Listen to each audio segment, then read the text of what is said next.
Ya, Assalamualaikum warahmatullahi wabarakatuh. Selamat pagi. Perkenalkan, saya Arswenda Rahmayunita SPD, mahasiswa PPG dalam jabatan kategori 1 gelombang 2 dengan nomor induk mahasiswa 22011911053. Program studi bimbingan dan konseling di Universitas Nusa Cendana.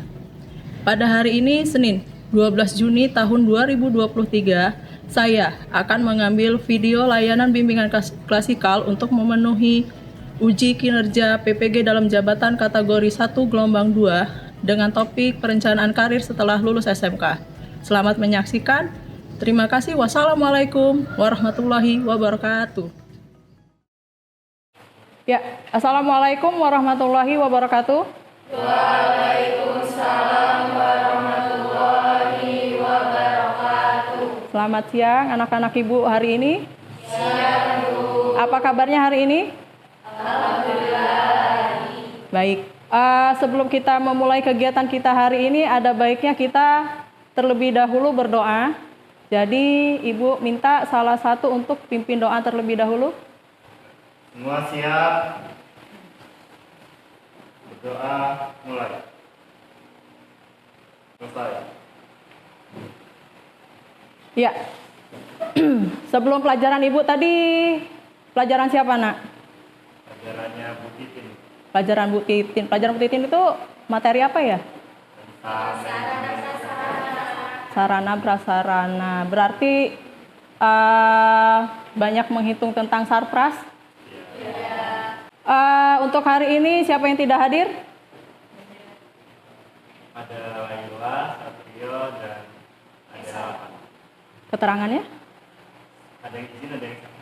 Ya, kalau yang sakit kita doakan segera sembuh, dan Ibu berterima kasih dengan kalian. Kalian sudah hadir ke sini dan semoga Allah memberikan kesehatan, keberkahan sehingga kalian nanti bisa diberikan kemudahan dalam memperoleh ilmu yang bermanfaat.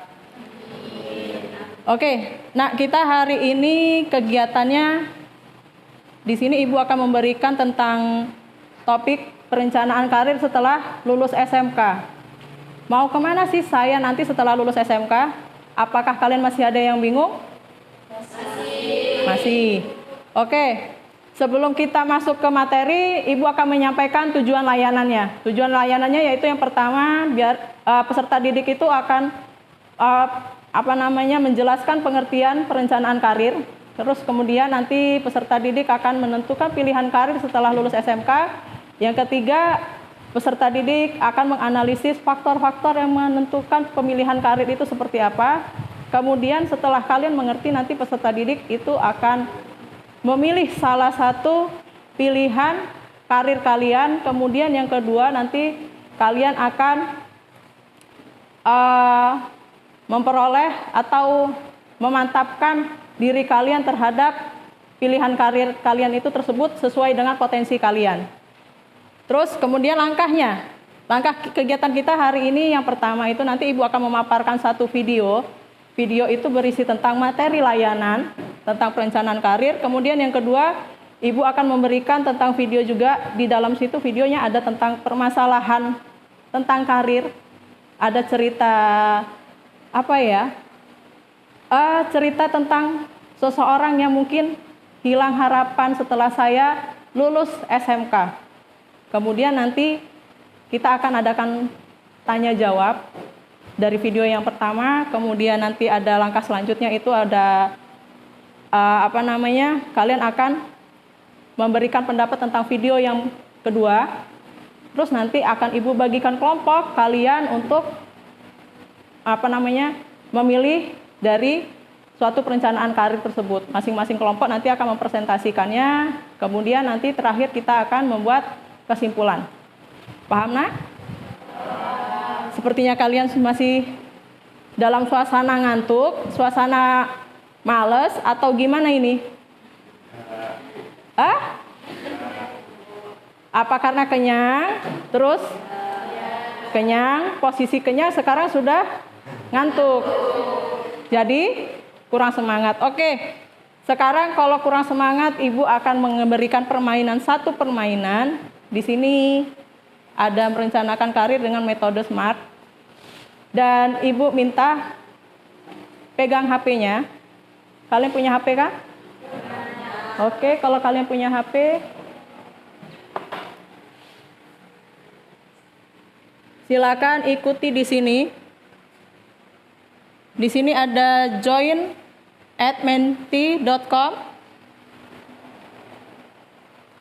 Terus masukkan kodenya 6533. Bisa? 4595. Ya, silakan dipilih mau kemana ya setelah lulus SMK.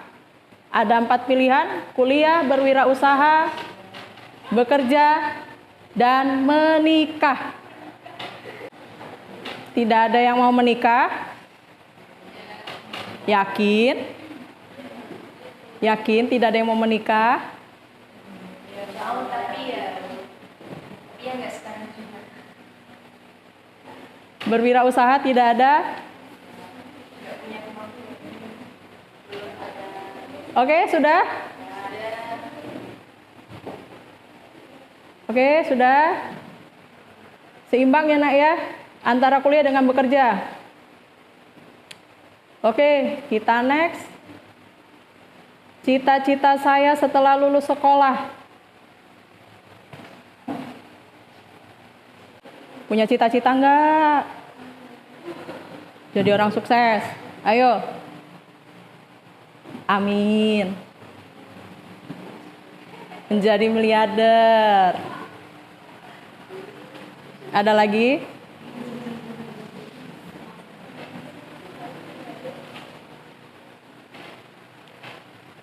Wah, kepala sekolah. Saingan dengan Pak Fahri atau gimana ini?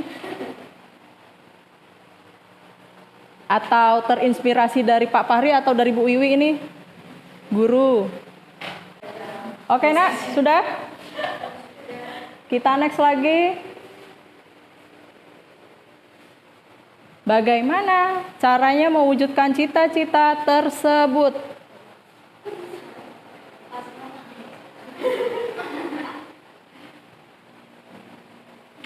Bekerja keras.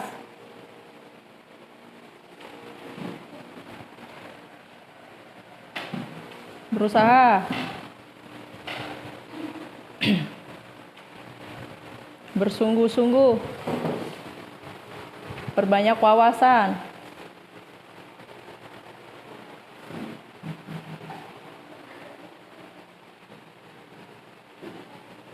Ada lagi? Tidak mudah menyerah. Jalur langit itu pasrah banget ya. Nah, kalau pakai jalur langit, kalau nggak usaha sama saja bohong.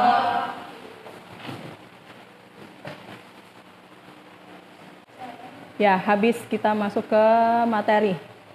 Ya, itu tadi penyegarannya.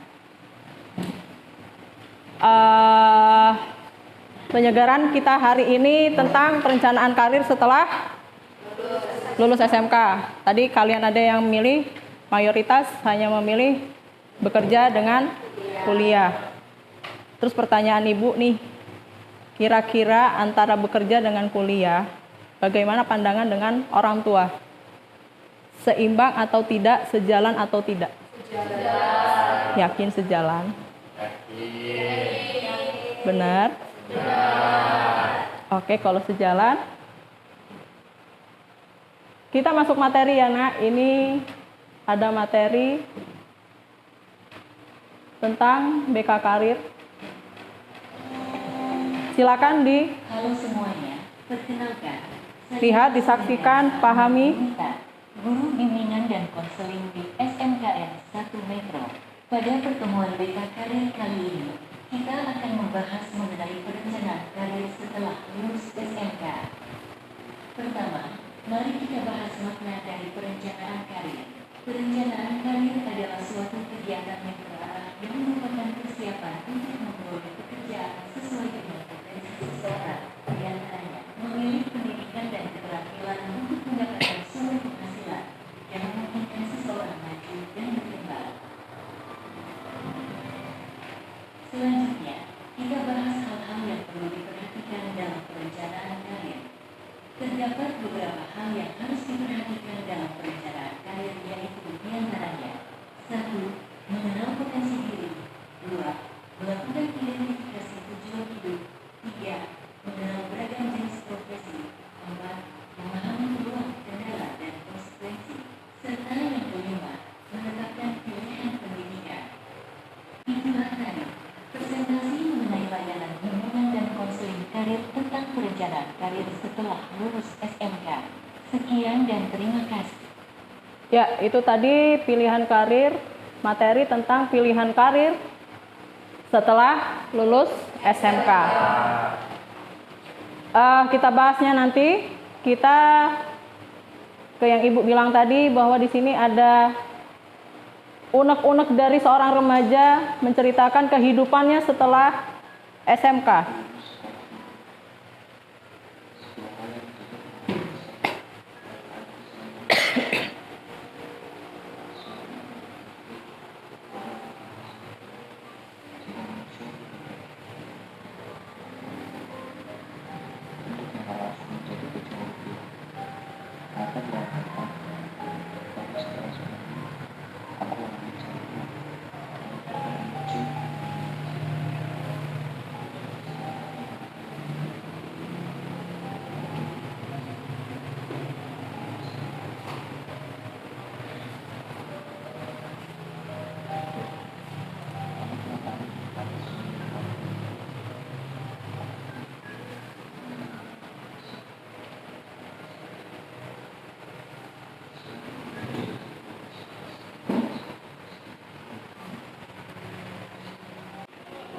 Ya, itu tadi kita setelah lulus SMK kita membayangkan kita mempunyai rencana. Seperti yang kalian tadi sampaikan bahwa, Bu, saya pengen bekerja.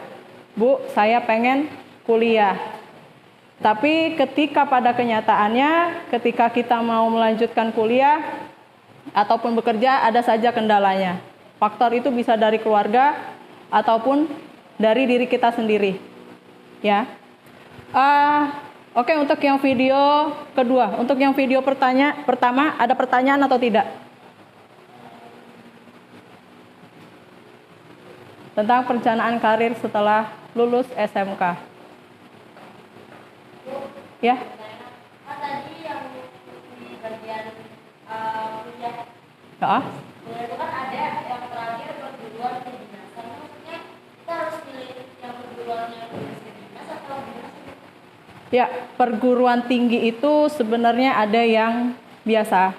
Terus yang kedinasan itu seperti contohnya Sekolah Tinggi Akuntansi Negara.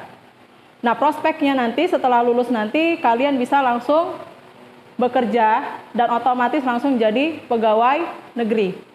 Jadi tidak perlu lagi mencari pekerjaan atau apa, dia langsung. Karena dia namanya kedinasan itu langsung terkait.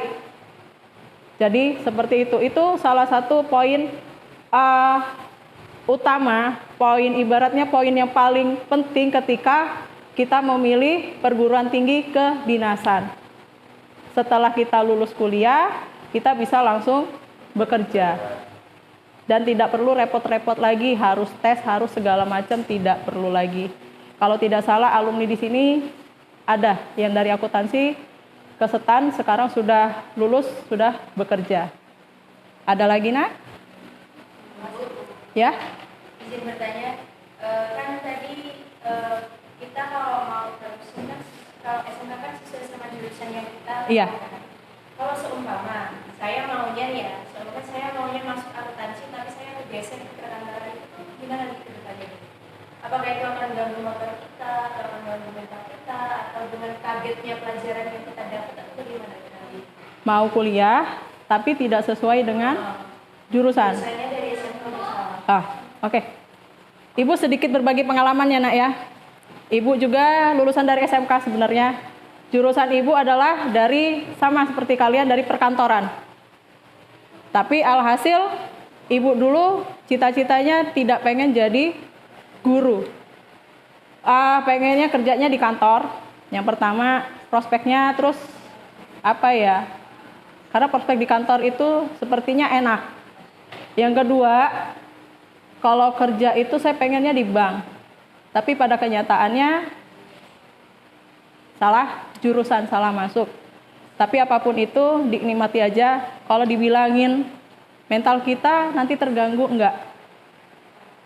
Karena apapun yang kita pilih itu belum tentu baik buat kita.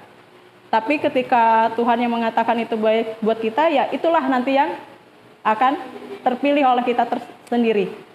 Gitu ya. Jadi kalau untuk mentalnya terganggu, tidak. Mungkin hanya semangatnya saja yang down. Seperti itu aja. Oke, ada pertanyaan lagi? Selain bekerja dalam bersungguh-sungguh, apa sih yang harus dimiliki oleh seseorang untuk mendapatkan karir yang bagus? Mendapatkan Karir yang bagus. karir yang bagus. Ya, selain bersungguh-sungguh, kita cari dulu prospek dan peluangnya. Peluangnya itu carinya sesuai dengan informasi.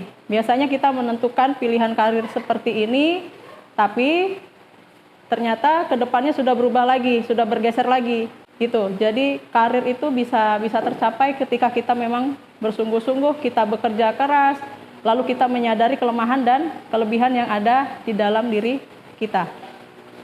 Oke, ada lagi? Bu, dampak positif sama negatif kalau misal aku setelah lulus mau kuliah sambil kerja, itu gimana kalau kerja? Kalau dampak positifnya sih, menurut kalian apa dampak positifnya? Bangga tidak? Bangga. Terus kalau negatifnya?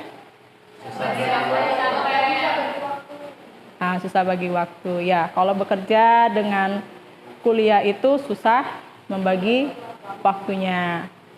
Tapi kalau memang bisa, berarti kan sekarang perguruan tinggi ada yang menyediakan untuk perkuliahan di waktu malam. Atau ada yang perkuliahannya hanya Sabtu dengan Minggu. Itu biasanya yang terbuka. Jadi teman-teman ini tadi sudah menyampaikan dampak positifnya. Oh, keren nih, saya bisa bekerja sambil kuliah. Atau kuliah bisa sambil bekerja, keren. Terus kita bisa juga, karena kita sambil kuliah, sambil bekerja, kita tidak membebankan orang tua. Artinya membayar uang kuliah dengan hasil keringat kita sendiri. Dampak negatifnya yaitu tadi, manajemen waktunya kadang sulit. Jangankan untuk bagi waktu dengan keluarga ataupun teman, untuk diri kita sendiri aja sulit. Jadi diputuskan nanti pilih salah satu. Mau bekerja atau kuliah. Kalau memang sanggup untuk pilihan keduanya, kira-kira memang sanggup menjalaninya, silakan. Ada lagi, Nak? Cukup? Oke, sekarang gantian Ibu yang bertanya. Untuk yang video kedua ini, menurut kalian pendapat video kedua ini bagaimana? Menurut saya kalau video kedua ini kan sebenarnya kan kita tuh cita-cita sebelum lulus tuh ada banget kan, maksudnya kita mau kerja, mau kuliah tuh kayak maksudnya pikirnya kayaknya gampang bakal bisa. Terus nyatanya tuh setelah lulus nggak sesuai sama yang kita harapkan. Jadinya kayak malah jadi kayak merasa bahwa ini tuh kayak bener keluarga kayak gitu. Jadi melo ya? Iya. Terus ada lagi yang mau menambahkan? Ada lagi? Ya, silakan. Kalau menurut saya dari video tadi itu intinya jangan terlalu berekspektasi tinggi setelah lulus SMK. Karena Iya. nggak semua yang kita rencanakan itu bakal terjadi di masa depan. Betul sekali. Ada yang mau nambahkan lagi? Ya, tadi yang disampaikan teman-temannya benar ya, Nak ya. Video tadi itu sebenarnya motivasi buat diri kalian juga. Walaupun orangnya menceritakan suasana yang agak-agak melo ya. Jadi benar yang disampaikan bahwa kita tidak perlu berekspektasi tinggi. Terus yang kedua, ketika kita merencanakan sesuatu, kita perlu adanya strategi yang matang, menentukan strateginya seperti apa. Terus yang kedua, tujuannya untuk apa.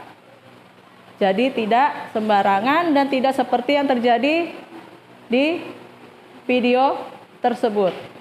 Oke, Nak. Di sini Ibu akan membagikan kertas. Kita bagi jadi 4 kelompok. Bisa ya? Nanti akan Ibu kasih tahu apa yang harus ditulis. Oke, Nak. Sekarang yang perlu kalian bahas, perhatikan Ibu sebentar. Itu ada masing-masing 4 warna ya. Berarti 4 kelompok. Tadi ada pilihan perencanaan karir setelah lulus SMK itu ada 4 poin. Yang pertama, bekerja, kuliah. Nah, jadi keempat poin itu nanti yang akan kalian diskusikan bersama kelompok kalian. Kelompok 1 berarti tadi bekerja, kelompok kedua, kelompok ketiga, dan kelompok yang terakhir, silakan berangan-angan. Clue-nya yang dibahas, sebutkan, maksudnya clue-nya itu ketika kalian ingin kuliah, bekerja, apa kelemahan dan kelebihan diri saya. Yang kedua, strateginya seperti apa untuk mencapai poin tersebut. Terus bagaimana untuk memperoleh informasi mengenai hal-hal tersebut. Boleh searching di Google, dimanfaatkan HP-nya, boleh. Silakan untuk berdiskusi.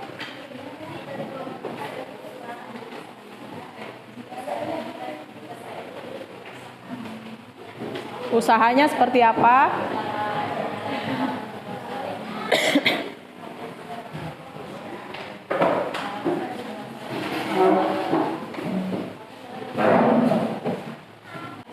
Terus coba kalian nanti kalau yang berkeluarga gini aja. Kalau yang tadi kan kelemahan kan nggak mungkin.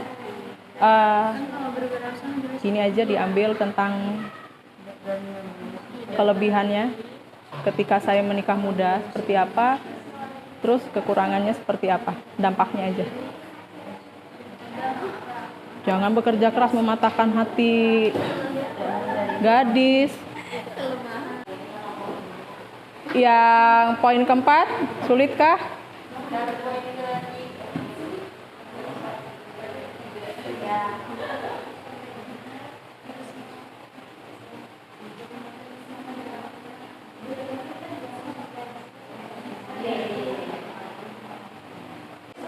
Ya, setiap masing-masing kelompok kalau sudah selesai dianalisis ya. Misalnya kelompok 1, kenapa memilih bekerja? Terus yang kelompok kedua, mengapa memilih kuliah? Kelompok 3, mengapa berwirausaha? Kelompok keempat, kenapa harus memilih berkeluarga? Contohnya, kalau memilih berkeluarga, hasil analisisnya kenapa saya memilih kehidupan setelah berkeluarga? Karena yang pertama karena orang tua saya sudah tidak sanggup untuk membiayakan saya sekolah. Yang kedua, hal terburuknya mungkin saya sudah tidak sanggup lagi untuk Sudah, oke. Yang tadi sudah dipegang. Nanti akan kalian presentasikan masing-masing kelompok. Tapi sebelum dipresentasikan, Ibu ada lagi satu tugas, mengisi LKPD. Bukan LKS, LKPD. LKPD, lembar kerja peserta didik.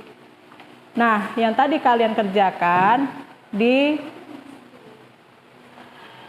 dengan LKPD ini. Bisa?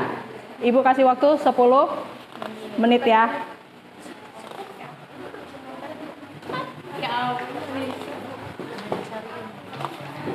Setelah 10 menit selesai, silakan nanti masing-masing kelompok presentasi sesuai dengan urutannya. Kemudian nanti kalian masing-masing kelompok menanggapi. Kalau sudah kita presentasi. Ayo dari kelompok 1 dipresentasikan hasilnya. Singkat saja.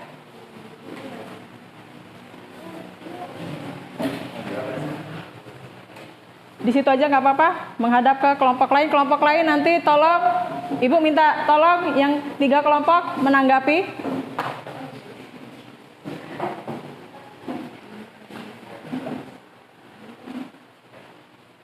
Assalamualaikum warahmatullahi wabarakatuh. Waalaikumsalam warahmatullahi wabarakatuh. Jadi jadi kita mendapatkan bagian saat lulus ingin melanjutkan ke bekerja. Kekurangan saat kita langsung bekerja yang pertama yaitu kurangnya wawasan yang lebih luas. Jadi saat kita lulus bekerja, wawasan yang kita dapatkan di SMK mungkin kurang luas saat kita melanjutkan ke kuliah terlebih dahulu. Kemudian yang kedua ada di masa muda sudah sibuk dengan pekerjaan. Apalagi kita sudah belajar dari TK sampai SMA dan langsung bekerja, dan itu kurangnya di masa muda kita sudah sibuk dengan pekerjaan. Kemudian yang ketiga cenderung merasa lelah. Jadi saat kita bekerja itu kita akan merasa lelah. Walaupun kita masih muda, kita mempunyai stamina yang kuat, kita akan mempunyai efek samping yaitu cenderung merasa lelah. Kemudian keuntungan saat kita langsung bekerja. Yang pertama mendapatkan penghasilan di usia muda. Jadi saat kita lulus, kita sudah mendapatkan penghasilan dengan usaha kita sendiri. Tidak membebankan orang tua lagi saat kita lulus dari sekolah. Kemudian yang kedua yaitu mengurangi pengangguran. Yang ketiga, membahagiakan diri sendiri dengan hasil sendiri. Dengan hasil yang kita dapat dengan kita bekerja, kita akan mendapatkan hasil yang kita inginkan. Kita bisa membeli apa yang kita inginkan dengan hasil dari kita bekerja. Kemudian yaitu strategi yang kita lakukan saat bekerja. Yang pertama yaitu atur waktu dengan baik. Yang kedua, bagi pekerjaan menjadi beberapa bagian. Yang ketiga, temukan kendala-kendala yang menghambat produktivitas. Yang keempat, tinggalkan tugas yang bukan prioritas. Kemudian yang keempat, usaha yang dilakukan. Yang pertama yaitu mencari tempat kerja sesuai kemampuan. Jadi apabila kita setelah lulus SMK, kita mengambil jurusan perkantoran, kita bisa setelah lulus bekerja sesuai dengan jurusan yang kita ambil. Kan kalau kita apabila kita lulus lanjut ke perhotelan, itu kan nggak mungkin ya, karena kita di perkantoran belajarnya tentang surat menyurat dan lain-lain. Sangat berbeda dengan jurusan lain. Jadi mengambil mencari tempat kerja sesuai dengan kemampuan. Yang kedua yaitu persiapan menghadapi wawancara. Jadi sebelum wawancara, usaha yang kita lakukan yaitu mencari informasi dan mencari wawasan yang lebih luas dengan cara kita belajar dan membaca-baca yang diperlukan saat wawancara. Yang ketiga yaitu fokus pada pencarian kerja. Jadi saat kita lulus, kita ingin langsung bekerja, kita langsung fokus dengan apa yang ingin kita lakukan, dengan mempersiapkan berkas-berkas dan lain-lain. Kita fokus pada pencarian kerja kita. Kemudian yang keempat yaitu semakin menambah wawasan. Yang bilang tadi, saat kita ingin lulus langsung bekerja, kita lebih mencari wawasan dan mencari informasi lowongan yang ada di sekitar kita. Nah, informasi yang dilakukan saat kita ingin melakukan bekerja yaitu kita mencari lowongan seperti di media sosial yang sedang membuka lowongan. Kemudian yang kedua yaitu kita bisa mendapatkan informasinya di brosur atau di surat kabar. Terima kasih. Oke, terima kasih untuk kelompok 1. Beri oplos, Nak. Assalamualaikum warahmatullahi wabarakatuh. Waalaikumsalam warahmatullahi wabarakatuh. Izin sedikit mempresentasikan dari hasil kelompok kami. Jadi kelebihan kita kuliah itu adalah 1. Menambah dan mengembangkan wawasan, 2. Mendapat gelar yang kita inginkan, 3. Menaikkan jabatan, 4. Meningkatkan kualitas, dan 5. Meningkatkan keterampilan diri kita. Nah, untuk kelemahan kita mengambil kuliah itu ada satu, menghabiskan banyak biaya. Yang kedua, kurangnya waktu dengan keluarga. Yang ketiga, mata kuliah yang sulit. Lebih ke skripsi sih. Jadi strateginya yaitu satu, baca dan pahami buku panduan kuliah. Dua, membuat target secara indeksi prestasi tiap semesternya. Dan yang ketiga, konsisten. Nah, untuk dari informasinya itu bisa dari internet atau organisasi, surat kabar dari orang ke orang atau mulut ke mulut, radio, TV, dan dari brosur atau spanduk atau yang ada di jalan-jalan itu, sponsor itulah pokoknya itu. Benar ya. Itu saja, sekian dari kami. Terima kasih. Ya. Beri aplaus nak untuk kelompok 2. Di sini kita akan menjelaskan tentang berwirausaha. Ada kelebihan dan kekurangan. Nah, kekurangannya yaitu yang pertama, gugup di depan banyak orang, lalu kurang bekerja sama. Yang ketiga, tidak berani mengambil resiko. Lalu yang keempat, tidak mau mencari informasi. Kelebihannya adalah percaya pada diri sendiri, bersifat fleksibel dan bersikap jujur. Selanjutnya strategi, yang pertama adalah target konsumen, kedua merek usaha, yang ketiga strategi promosi, hitung biaya yang teliti, dan juga menabung laba. Dan terakhir ada mengapa memilih wirausaha, karena pertama dapat menghasilkan kita bekerja keras, menggapai target dan selalu berjuang hingga kesuksesan tercapai. Selain itu faktor finansial. Oke. Dari kelompok 3. Terima kasih. Beri aplaus nak untuk kelompok 3. Ayo kelompok 4. Assalamualaikum warahmatullahi wabarakatuh. Waalaikumsalam warahmatullahi wabarakatuh.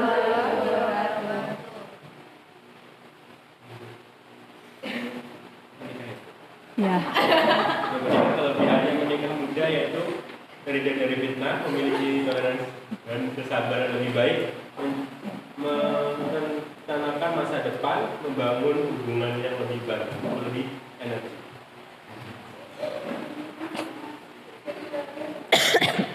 Dan kelemahan menikah muda, yang pertama belum siap mental, dan yang kedua beberapa belum beri kesehatan.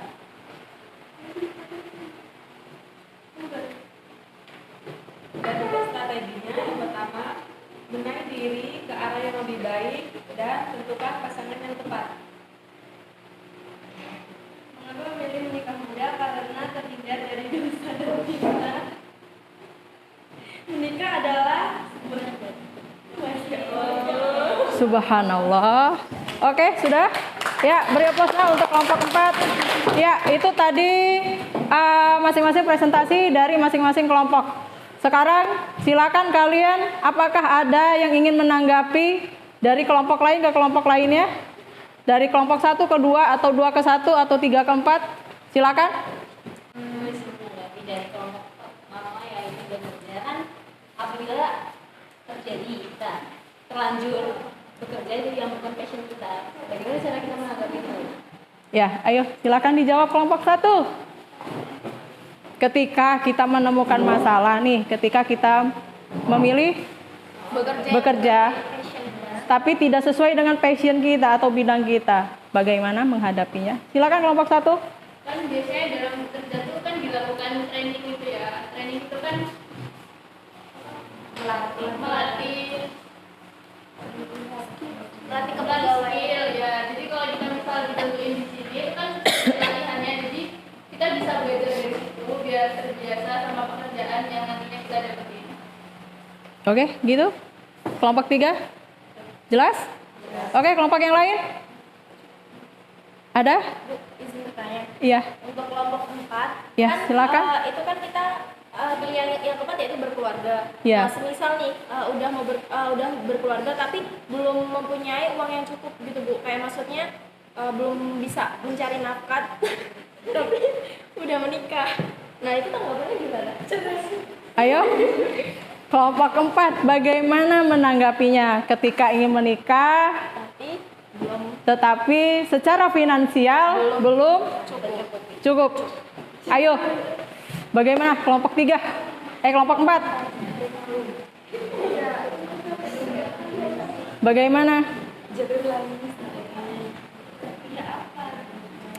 Nggak apa-apa. Ayo dijawab.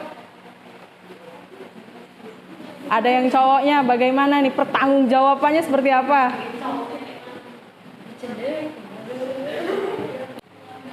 Ilmunya juga dia belum boleh menikah. Tapi kalau dia terdesak karena gitu. Dalam tanda kutip ya. Oke. Sudah, Nak? Cukup ya? Ya, oke. Presentasinya tadi cukup bagus. Tadi saling menanggapi. Ibu hanya menambahkan satu yang tadi untuk poin ketiga. Poin kedua atau ketiga? Poin kedua itu yang tentang bagaimana sih ketika kita sudah menikah tapi secara finansial kita belum cukup. Ya. Nah, ketika kita sudah memilih untuk menikah, berarti kita sudah punya keputusan satu, berani untuk bertanggung jawab. Caranya bagaimana? Walaupun secara finansial tidak cukup. Berusaha, apalagi seorang kepala keluarga. Itu tanggung jawabnya di pundak lebih besar. Jadi ketika dia tidak finansial, dia tidak cukup, ya berusaha cari nafkah untuk keluarganya. Berusaha, bekerja apapun yang penting mendapatkan hasil yang halal. Seperti itu ya. Oke, sebelum kita akhiri kegiatan kita hari ini, kita akan menyimpulkan kegiatan kita hari ini.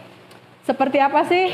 Dari yang tadi kita memaparkan video, terus sekarang kita sudah presentasi, kira-kira kesimpulannya menurut kalian seperti apa?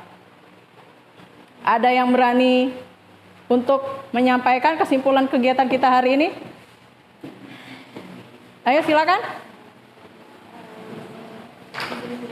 Ya. Nah, intinya pada dasarnya sebelum kita menentukan apa yang ingin kita sebelum kita menentukan masa depan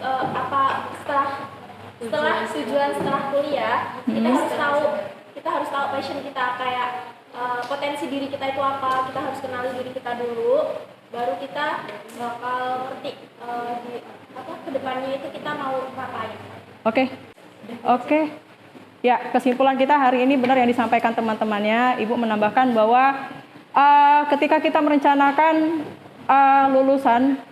merencanakan karir setelah lulus SMK itu kita harus menentukan langkah-langkahnya, menyusun strategi seperti apa agar kita tidak salah langkah. Dari sekarang kita harus menentukan tujuannya satu.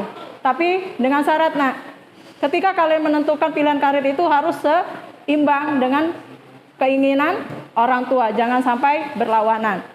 Dan Ibu menambahkan sebagai penguatan di materi kita hari ini, bahwasanya selain langkah-langkah kita juga harus berusaha mendapatkan apa yang kita inginkan. Tidak ada yang namanya jalur mengandalkan jalur langit saja. Jadi seperti itu ya, Nak ya. Oke. Kalau kalian nanti butuh informasi lebih jelasnya tentang karir seperti apa, nanti boleh menghubungi Ibu. Nanti kita akan konsultasi lagi bagaimana sih merencanakan karir yang matang. Oke, Nak, mungkin itu saja untuk pertemuan kita hari ini. Sebelum kita akhiri, silakan dipimpin doa terlebih dahulu. Semua siap. Untuk mengakhiri kegiatan pada hari ini, mari berdoa menurut agama dan kepercayaan masing-masing. Doa mulai. Selesai. Oke, terima kasih anak-anak Ibu semuanya. Semoga apa yang Ibu sampaikan hari ini sangat bermanfaat bagi kalian dan dapat menentukan pilihan karir kalian setelah lulus SMK dengan mantap. Ibu akhiri. Wassalamualaikum warahmatullahi wabarakatuh. Waalaikumsalam.